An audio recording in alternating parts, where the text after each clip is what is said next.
लोग जैसे कोऑर्डिनेट कैसे करते हो कि सेल्स जो हैं और सर्विसेज हैं और स्पेयर पार्ट डिपार्टमेंट को, कि अगर जैसे इन्वेंट्री में कोई चीज़ कम पड़ गई है तो उसका ऑर्डर उसमें क्या होता है, जैसे उनकी बेसिकली एक बिन्स होते हैं जहाँ पे मटेरियल को रखा जाता है, उसकी लोकेशन सिस्टम में मैनेज जो होती है, उस लोकेशन पे वो मटेरियल जब चेक करोगे तो वहाँ पे वो पीसेज जो भी अवेलेबल क्वांटिटी है वो रहेगी।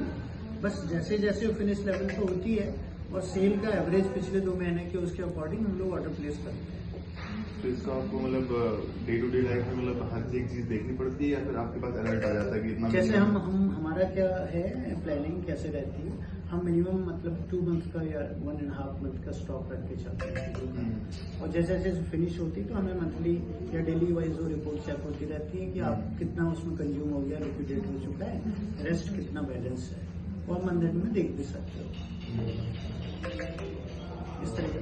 तो नेक्स्ट क्वेश्चन था कि बेसिकली से रिलेटेड बॉटलनेक्स वगैरह से, तो आप day to day most problem क्या फेस करते हैं, लाइक बॉटलनेक वगैरह जो आपका प्रोसेस स्लो डाउन कर देती है?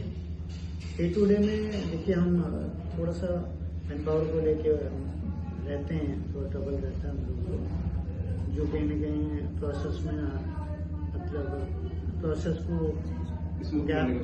गैप आता है प्रोसेस के लिए, मैन पावर की अरेंजमेंट्स या फिर मैन पावर की अवेलेबिलिटी, ये थोड़ा सा रहता है गैप एरिया। बाकी ऐसे ठीक है, अवेलेबिलिटी ऑफ मैन पावर के ऊपर सारी चीज़ें रहती हैं, बट इट इज गुड और एवरीथिंग ओके। एंड मेरे को पूछना कि जैसे ईवी बाइक्स भी इंट्रोड्यूस हो गए हैं, तो उसमें आपके में कुछ ऐसे चेंजेस होंगे आपके ऑपरेशंस में? ईवीज में अभी हमारे इस सेंटर पे अभी ईवी नहीं आई है, और बट ईवी आ चुकी है होंडा की, कि दिल्ली में ईवी आई हुई है। ईवी के बारे में अभी मुझे इतना,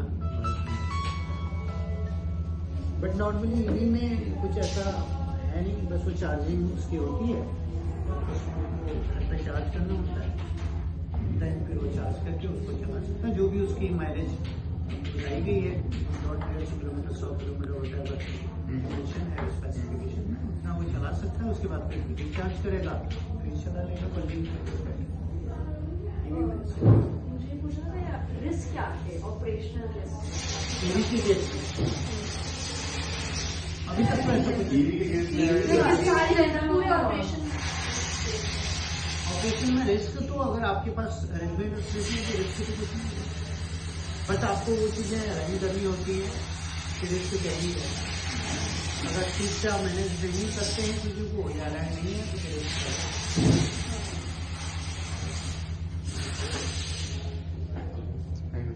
For our operations management assignment, we have conducted a short interview at Honda Service Center to understand their operation practices.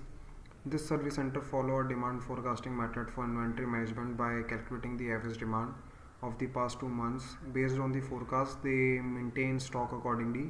For consumable items, they usually keep inventory for about 1 to 1.5 months, which help them avoid both shortages and excess stock.